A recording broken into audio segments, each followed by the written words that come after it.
on a un pays qu'on doit développer. On a un pays qu'on doit faire avancer. On a un pays qu'on doit faire évoluer. Mon point de vue, c'est que quand le président Houphouët dirigeait ce pays, il a dit, et il a organisé toute sa politique par rapport à cette idée-là. Il a dit, l'économie de la Côte d'Ivoire repose sur l'agriculture. C'est ce qu'il a dit. Donc, il a fait en sorte que ce pays-là soit un pays agricole et d'une agriculture même diversifiée. Parce que nous avons reçu des Blancs. Lorsque les Blancs ont colonisé notre pays, c'est que pour les Blancs, là, la Côte d'Ivoire, c'est le pays qui doit produire du café et du cacao.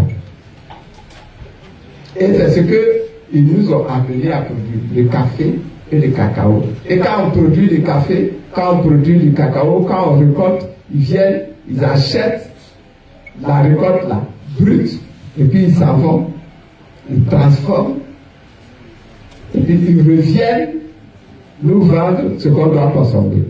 Au point que nos parents eux-mêmes, souvent, ils cultivent le café, ils cultivent le cacao, mais ils ne savent même pas le café là, le cacao qu'on vient de racheter là. Ça va servir à quoi? Ça va faire quoi?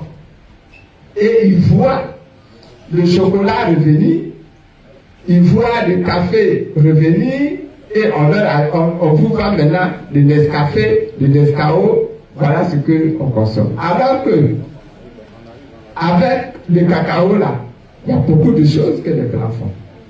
Parce qu'ils ont des usines. Ils prennent les produits bruts, ils s'en vont chez eux, et puis ils les transforment.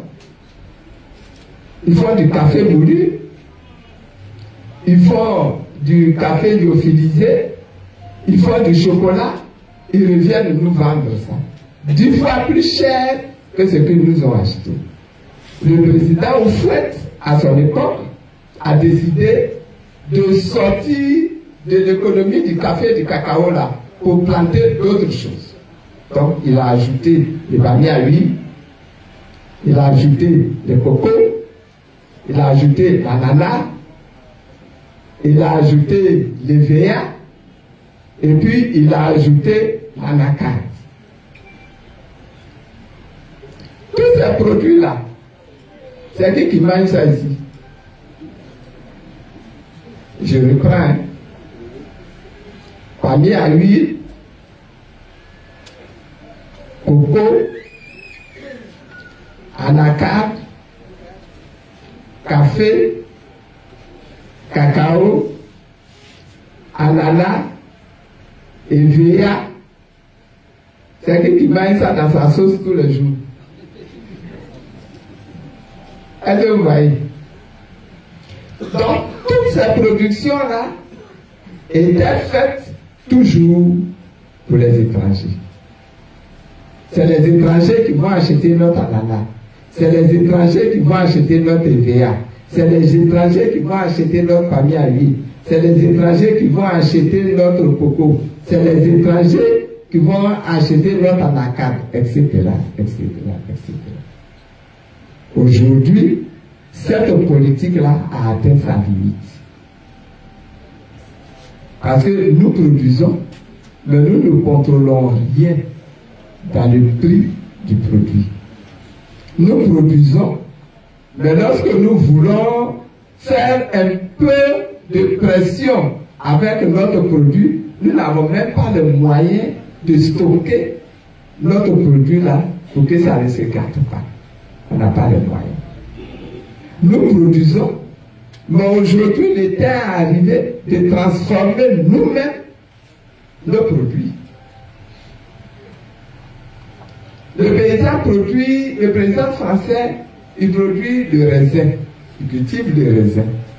Mais quand il a fini de cultiver son raisin là, il ne vend pas le raisin à quelqu'un d'autre pour faire du vin. Lui-même qui a récolté son raisin là, c'est lui-même qui fabrique son vin et c'est le vin qu'il vend aux étrangers. Je ne sais pas si je me fais bien comprendre. C'est le vin là qu'il a transformé, qu'il vend à l'étranger. Nous produisons le cacao. Avec le cacao, on peut faire le beurre de cacao. Ici, là, il y a quel paysan ici, là, qui produit lui-même dans sa ferme, dans son campement, le beurre de cacao. Alors que produire le beurre de cacao, là, c'est très simple. C'est très simple. Mais on ne nous a pas orienté vers cette politique-là.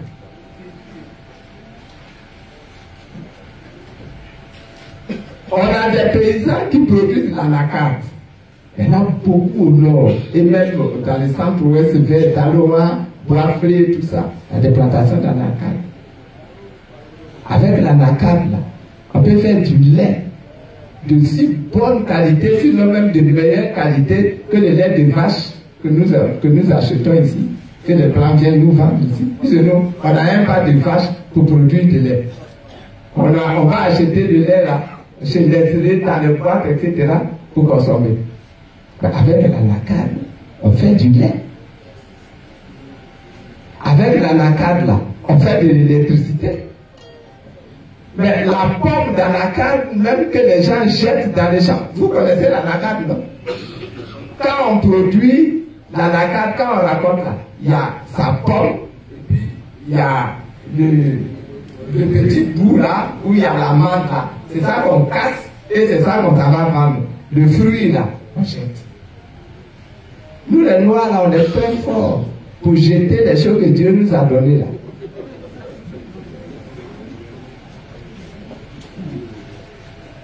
Mais avec le jus qu'il y a dans la pomme, dans la carte, on peut faire de l'électricité. On peut faire même du jus pour boire. On peut faire du vinaigre. Mais nous, on est forts. On jette.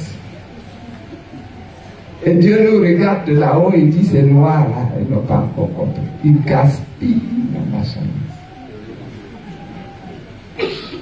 Avec le cacao là, ça vous le savez, je ne vous apprends rien.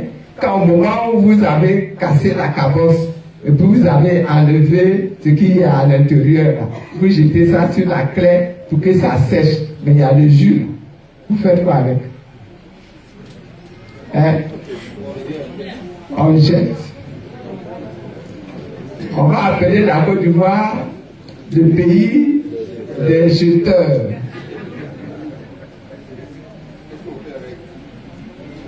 Avec cette sève-là du cacao, on fait du très bon jus.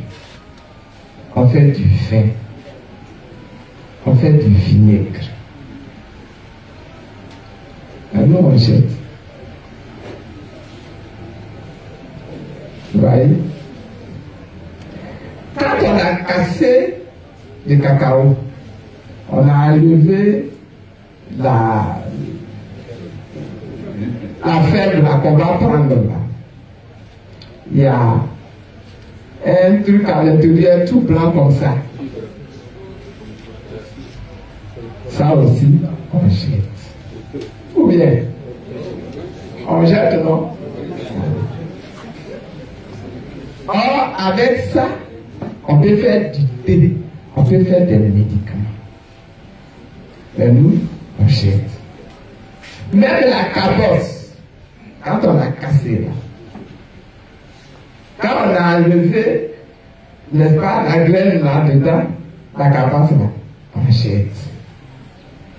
Avec la cabosse là, on peut faire du savon.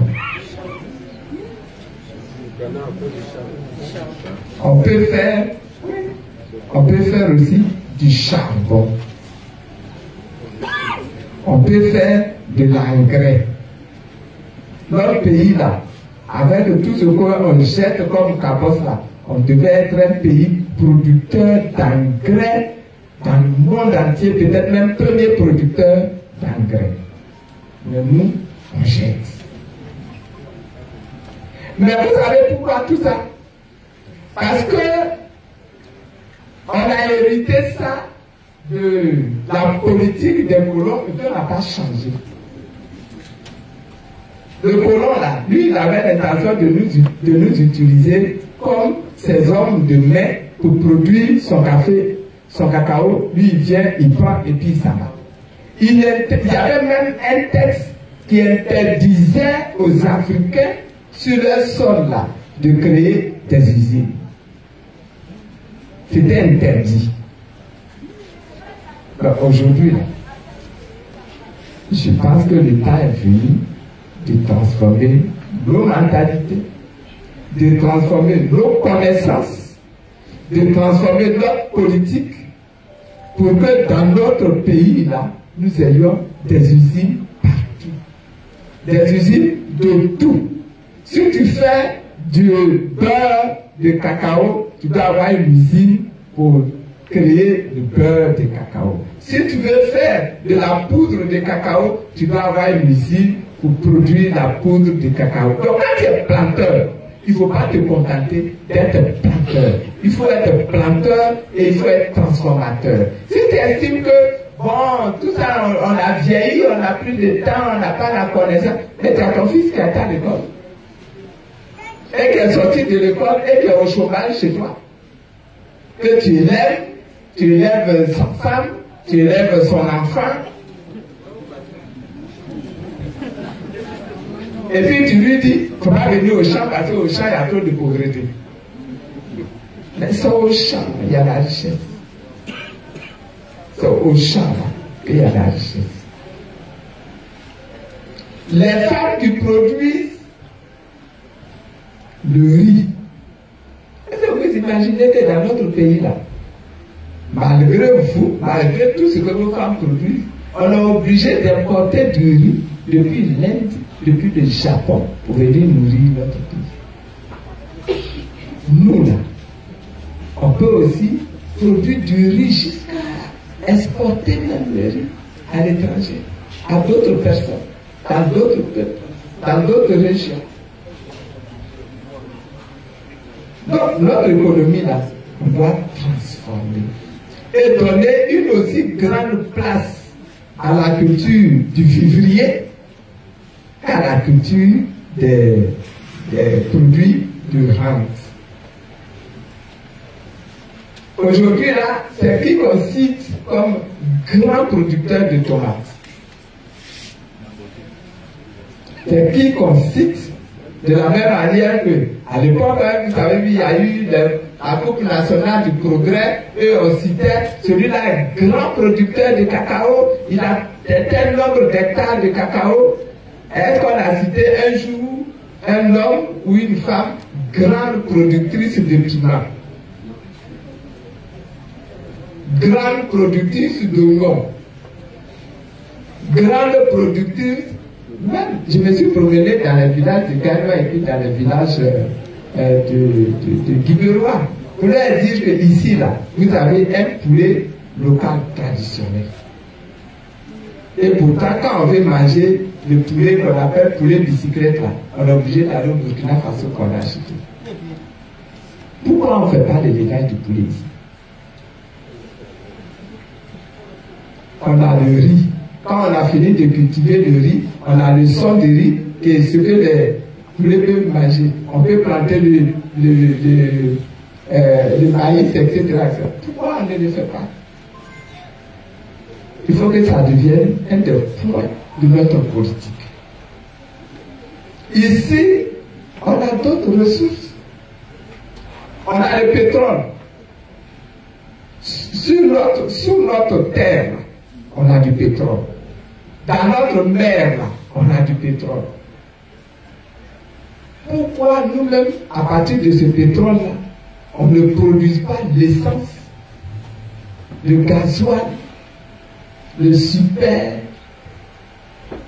Pourquoi on n'utilise pas ça pour produire nous-mêmes le goudron, l'électricité en pagaille? Pourquoi? On a de l'or chez nous. Notre pays, là, Dieu nous a tellement bénis. On a de l'or chez nous. Même dans vos plantations, quand on regarde, Quand ils vont découvrir qu'il y a de l'or, ils vont venir, ils vont vous chasser. Puis ils vont vous arracher la terre. Et puis ils vont... C'est déjà à Haïtien, c'est déjà le cas. À Saliwa, c'est déjà le cas. J'espère que vous aussi, Dieu vous a béni à être de l'or sous la terre. Ils sont déjà là. Quelqu'un qui a de l'or et puis qui est pauvre, est-ce que vous voyez? Il y a quelque chose qui ne va pas.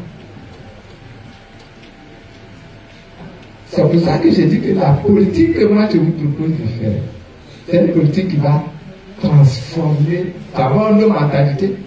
Parce que très souvent, nous, on est tellement ignorants qu'on ne sait même pas que ça là, ça existe. On ne sait pas que ça, on peut faire ça comme ça. Donc, transformer nous-mêmes, nos mentalités, transformer l'école. De manière à ce que l'enfant à l'école, ce qu'il apprend, ça lui permet d'agir sur sa vie. Je vous donne un exemple. On a une école à Abidjan là-bas qu'on appelle le lycée hôtelier. Un lycée dans lequel tout ce qui concerne l'hôtellerie, donc la cuisine, etc., c'est enseigné. Mais dans ce lycée hôtelier-là, on n'enseigne pas aux jeunes à préparer la sauce graine. Est-ce que vous voyez? On ne leur enseigne pas à préparer les gens au saka.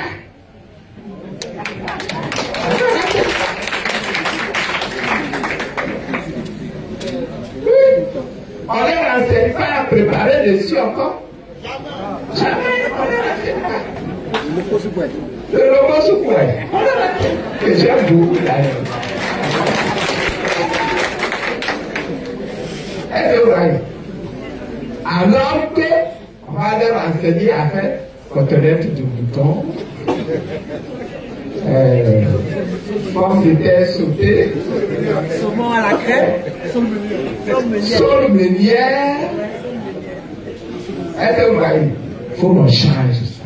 Il faut qu'on change ça. Pour que ce que l'école nous permet d'avoir comme connaissance, on puisse l'utiliser pour transformer ce que nous avons chez nous. Et qu'on puisse consommer ce que nous produisons chez nous. Maintenant, quand on a fini de consommer comme des rassasiés, c'est le reste qu'on va prendre. Et non pas aller acheter ailleurs pour venir nous-mêmes manger et puis nous retrouver dans la fête le jour où il n'y a pas d'argent, on est serré. Alors que la terre, là, en Côte d'Ivoire, ça permet de produire. Donc, la transformation. Et donc la transformation, ça nous amène à transformer même l'école. Pour que dans notre école, on va au CPN jusqu'en 6e, de la 6e jusqu'à la terminale.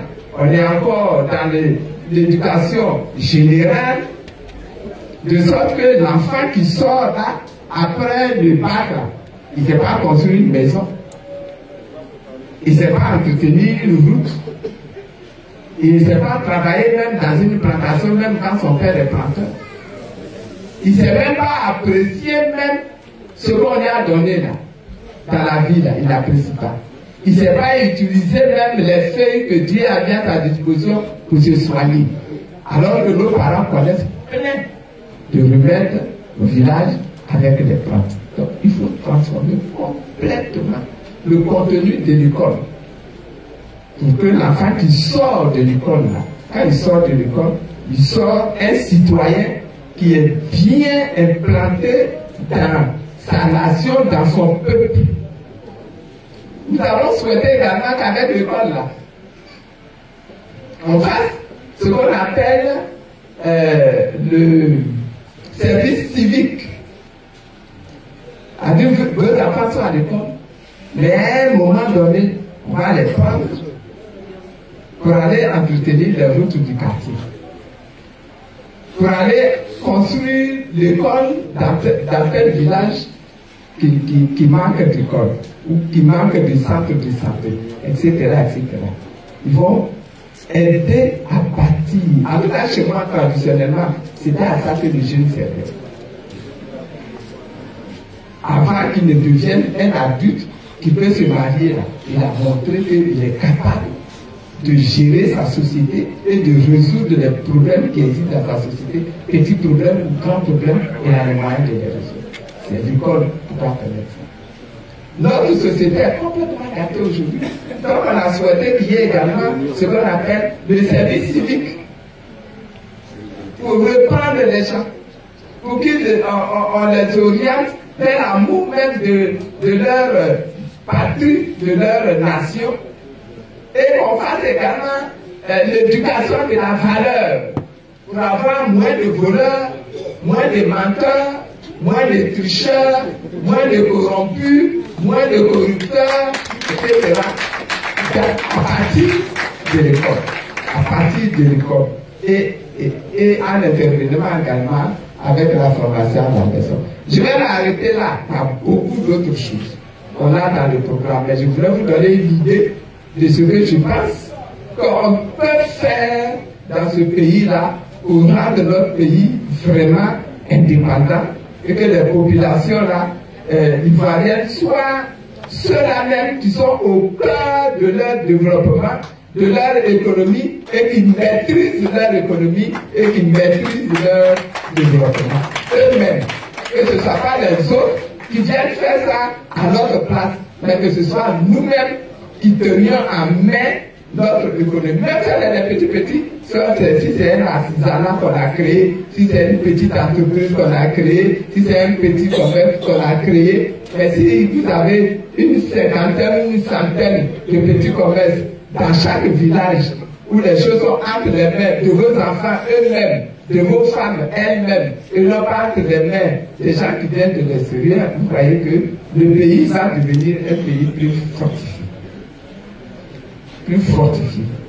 Et c'est pour ça qu'il faut qu'on travaille tous pour obtenir la réconciliation dans notre pays.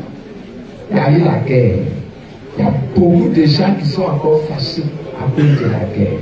Il y a beaucoup de gens qui sont encore meurtris à cause de la guerre. Il y a beaucoup de gens qui ont perdu leurs biens, qui ont perdu leurs champs, qui ont perdu leurs maisons pendant la crise. Et ils voient les gens qui leur ont arraché leurs champs, qui leur ont arraché leurs maisons, qui sont là, qui se promènent. Ce sont des choses qu'il faudra régler. Voilà un petit peu ce que je voulais vous donner comme information.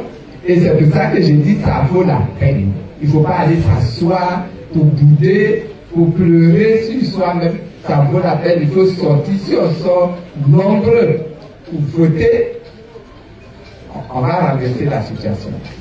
Les gens qui croient qu'ils ont tout gagné là, ils vont se rendre compte qu'il y a un Dieu dans le ciel qui n'aime pas l'injustice. Mais le Dieu qui n'aime pas l'injustice là, il n'aime pas non plus les hommes et les femmes qui sont paresseux. Il faut se lever. Il faut aller voter. Et à ce moment-là, Dieu va donner la bénédiction. Voilà. Nous, enfants de la terre ivoirienne, nous portons dans nos mains la richesse du monde. Nos champs nourrissent des continents entiers. Nos cacaoyers parfument les douceurs des capitales lointaines. Nos EVA donnent leur sève à des industries étrangères. Nos forêts abritent des trésors qu'on ne compte plus. Et pourtant, nos villages restent pauvres, nos paysans courbent encore l'échine, et nos enfants continuent de rêver d'un ailleurs pour espérer vivre dignement. Comment expliquer ce paradoxe qui dure depuis plus d'un siècle? Nous produisons, mais nous ne profitons pas. Nous travaillons, mais nous ne décidons pas. Nous possédons la terre, mais elle ne nous appartient plus vraiment. Ce système n'est pas un accident, il a été pensé, voulu, imposé. Et ce système, c'est celui du colon qui, même après avoir quitté nos terres, a laissé derrière lui ses chaînes invisibles. Lorsque Madame Simone Gbagbo a pris la parole à Gagnoa, beaucoup ont entendu un discours politique. Nous y avons entendu un cri. Le cri d'une femme qui a vu, de ses yeux, l'Afrique être dépouillée sous le masque du progrès. Le cri d'une mère qui refuse que ses enfants soient éternellement réduits au rôle de producteurs pour d'autres. Et dans sa voix résonnait la vérité. Nous n'avons jamais cessé d'être exploités, simplement, on a changé les formes, les mots, les visages. Aujourd'hui, on nous parle de partenariat, d'investissement, de mondialisation. Mais derrière ces mots polis se cache la même logique que celle du colon d'hier, garder l'Afrique à genoux, dépendante, sous perfusion économique. On nous dit, produisez le cacao, nous le transformerons. Vendez le bois brut, nous ferons les meubles. Exportez le café, nous en ferons des marques. Et pendant ce temps, nos richesses créent de l'emploi ailleurs, de la valeur ailleurs, de la fierté ailleurs. Pendant que nous récoltons, d'autres récoltent les bénéfices. Pendant que nous peinons sous le soleil, d'autres s'enrichissent sous les néons de leurs bureaux climatisés. Et lorsque nous demandons notre part, on nous accuse d'ingratitude, on nous parle de stabilité, de coopération, de marché mondial. Mais la vérité, c'est qu'aucun peuple ne s'est développé en exportant sa matière première sans la transformer. Et tant que nous continuerons à nourrir les industries étrangères plutôt que les nôtres, nous resterons les ouvriers du monde, pas ses partenaires. Oui, cette stratégie a été pensée par le colon. Et le pire, c'est qu'elle continue aujourd'hui sous d'autres visages. La France, l'Europe, les multinationales se partagent encore nos ressources comme on partage un butin. Et nos dirigeants, au lieu de défendre la souveraineté économique du peuple, signent des accords qui enchaînent davantage la nation. Ils parlent de croissance pendant que les paysans s'appauvrissent. Ils vantent les chiffres du cacao pendant que les familles de cacaoculteurs peinent à envoyer leurs enfants à l'école. Voilà la vérité que nous voyons, chaque jour, dans nos campagnes. Le RHDP au pouvoir nous parle d'émergence. Mais quelle émergence peut exister dans un pays où le paysan ne vit pas de son travail? Quelle émergence, quand nos ressources quittent le sol ivoirien avant même d'y avoir créé un seul emploi durable? Quelle émergence, quand nos jeunes n'ont d'avenir que dans les statistiques du chômage ou sur les routes de l'exil? Nous ne pouvons plus continuer ainsi. Nous ne pouvons plus être fiers de produire ce que nous ne consommons pas. Il est temps de transformer ici, chez nous. De créer ici, chez nous. De rêver et de construire ici, chez nous. Cela demandera du courage, car ce combat est immense. Car toucher à ce système, c'est menacer des intérêts puissants, ceux de l'étranger, mais aussi ceux de nos propres élites complices. Mais ce courage, nous devons le trouver, parce que c'est le seul chemin vers la dignité. Nous devons bâtir nos propres usines de transformation, nos propres marques, nos propres circuits de distribution. Nous devons enseigner à nos enfants non pas seulement à récolter, mais à transformer, à innover, à vendre. C'est cela, la vraie indépendance. Pas celle des drapeaux et des hymnes, mais celle de la maîtrise de notre économie. On nous dira que c'est utopique, que le monde est interconnecté, que nous devons rester compétitifs. Mais nous avons vu comment cette interconnexion ne profite qu'à ceux qui possèdent les chaînes de valeur. Nous avons vu comment la compétitivité devient une arme pour maintenir les salaires bas et justifier l'exploitation. Et nous avons compris que la dépendance économique est la forme la plus perverse de la colonisation moderne.